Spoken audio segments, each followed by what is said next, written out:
읽으신 마태복음 7장 13절서부터 말씀을 제가 말씀도 알기 전에 하나님께서 저에게 보여주셨어요, 꿈에. 근데 제가 어느 길목에 이렇게 섰는데 이쪽엔 사람들이 전부 뒷머리만 보여요. 앞은 안 보이고. 그런데 새빨간 흙을 깎아놔서 빨간 흙인데 많은 사람이 다 글로 가는데 그냥 억지로 가는 사람들이에요, 이렇게 보니까. 그런데 이쪽은 딱 요만큼, 반이 이쪽은 요만큼인데 여기 딱 쓴 거예요, 제가요. 그런데 파래, 이쪽엔요. 파란데 꿈에도 하나님 뭘 얘기하시는 건가 그리고 꿈에도 이러고 보니까 이쪽에 아주 이렇게 논두릅 같은 오솔길이 있더라고요. 이렇게 그 숲 속에, 파란 숲 속에 이런 오솔길이 이렇게 있어요. 그래서 이러고 보고 있는데 거기서 웬 낙가오리, 하얀 낙가오리에다 하얀 양복을 입은 사람이 자꾸 날 보고 이리 가라고 그러는 거예요. 그런데 누가 뒤에서 날 탁 치면서 권사님, 그래서 보니까 내 친구 권사예요. 그래서 어디로 가야 되지? 그래서 난 일로 갈래. 난 일로 갈래 그랬더니 난 따라가야지. 이러고 쫓아 들어왔어요. 들어오는데 진짜 그 양복 입은 사람이 요리 가라고 이렇게 가르쳐 주는데 길이 완전히 논두렁 길인데요. 풀이 잔뜩 있어서 가기가 힘들 것 같더라고요. 그런데 보니까 밑에는 뱀이에요, 이 사람이.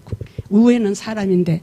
그래서 꿈을 딱 깨고 보니까 이게 무슨 얘기야 혼자서 얼마나 며칠을 기도하면서 보니까 뱀같이 지혜로라는 말씀이 나오더라고요, 신약의 마태복음에. 그래서 이거 하나님이 이렇게 비록 밑엔 뱀 같아도 지혜롭게 신앙생활 하라는 말씀인가 보다 이렇게 깨달았고서 제가 뇌에서 잊어버리지 않고 성경 읽다 보니까는 이 말씀이 나온 거예요. 좁은 길로 들어가라. 이런데 넓은 길은 많은 사람이 간다.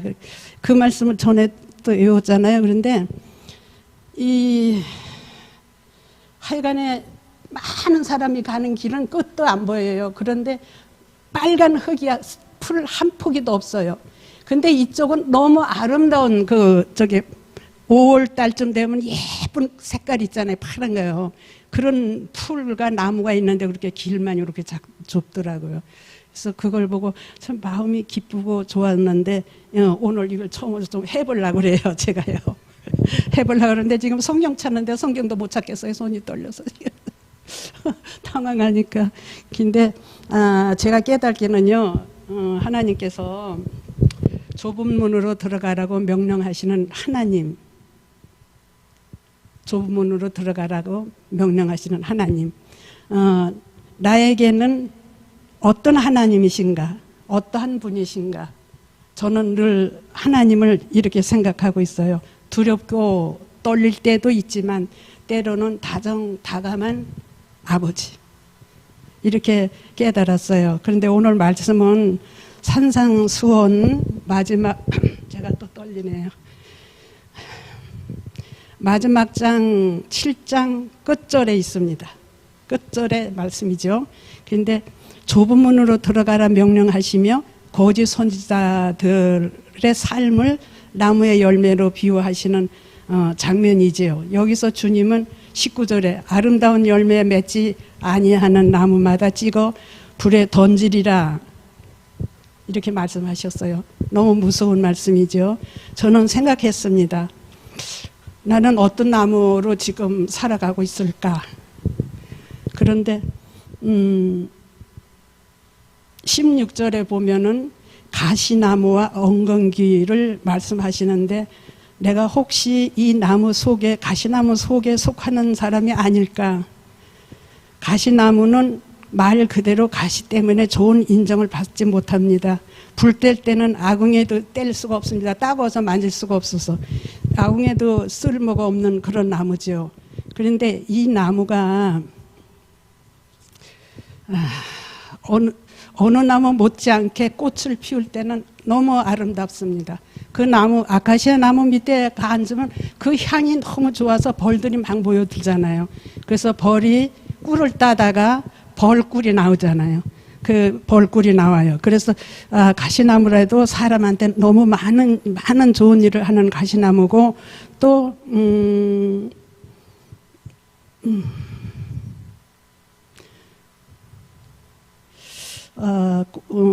그 또 뭐야, 엉겅귀, 가시나무 이런다.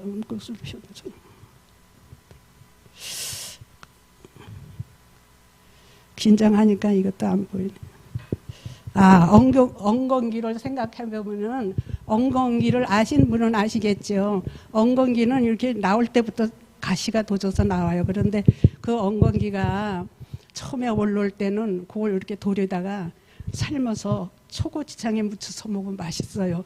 그런데 이 엉겅귀 나무가 조금 이제 그때가 지나서 크잖아요. 크면은 만질 수가 없어요. 근데 어느 정도 크면은 꽃이 너무 아름답게 피어요. 엉겅귀 나무가 보라색으로 피는데 너무 예쁘게 피지요. 그런데 그 예쁘게 피고 그때가 조금 지나면은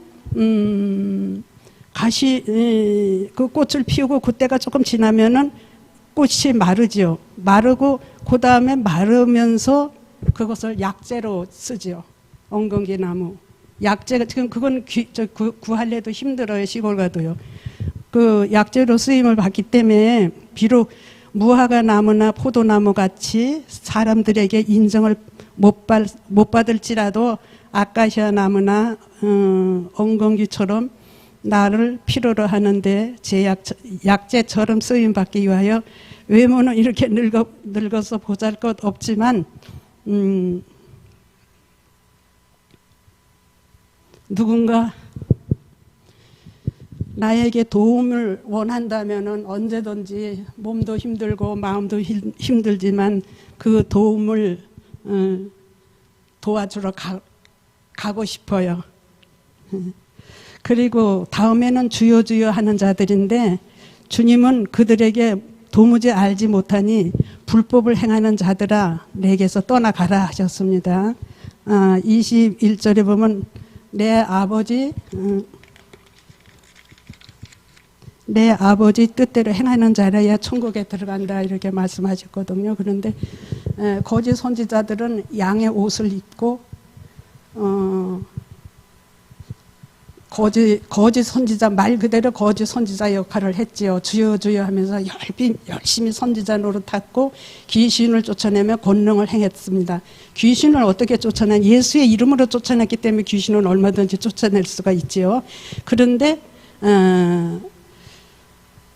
그들은 하나님의 뜻대로 사는 삶이 없었지요. 그들은 하나님의 뜻이 무엇인지 알려 하지도 않고 사람들에게 인정받고자 자기들의 인정받고자 자기들의 이 주의 권능으로 일하였다고 말하고 있습니다.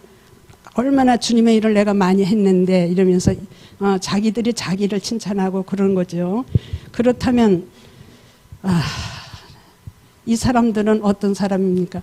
평생에 교회 다니면서 죽자 사자 일을 합니다.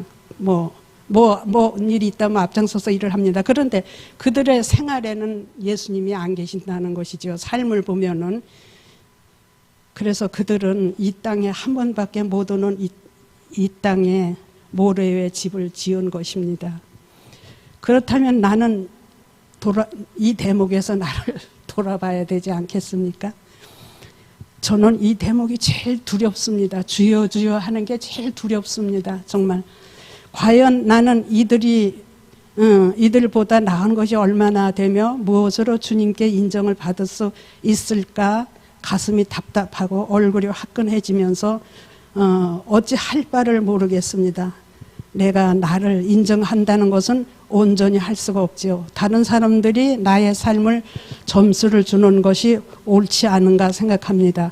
그러므로 좁은 길을 찾는 자들이 적다고 말씀하신 것 같습니다. 하나님 뜻대로 산다는 것은 그렇게 쉽지 않습니다. 참 힘듭니다. 나라는 자는 없고 내 안에 주님만 계셔야 가능하기 때문입니다. 그러나 때로 죽은 줄 알았던 내가 누군가 나의 자존심을 조금만 건드리면 나도 모르게 왈칵 올라옵니다. 참지를 못하고 왈칵 올라옵니다. 그런 나를 봅니다. 아직 온전히 안 죽었다는 이야기입니다. 주님 도움 없이는 좁은 길 좁은 문 들어간다는 것이 바울같이 변하기 전에는 정말 그 길을 들어갈 수가 없지 않은가 생각해 봅니다. 그러므로 주님이 그 주님을 닮기 위하여 나의 모진 곳, 못된 곳, 못된 성격, 모진 것을 깎아내 보려고 노력하고 또 회개하며 둥글둥글하게 만들어 모든 가시가 다 없어지고 아름다운 향으로 주님 가신 그 길 좁고 험할지라도 기도하면서 찬송하면서 다른 사람에게 힘든 길이지만 이 길이 천국 가는 길인데 그것을 알려주며 열심히 노력하려고 애써보려고 합니다. 제가 허점이 있고 좀 뭐 군사님 절에 이런 게 있더라도 오늘 말씀하신 것처럼 저를 불쌍히 여기고 위로해 주시기 바랍니다.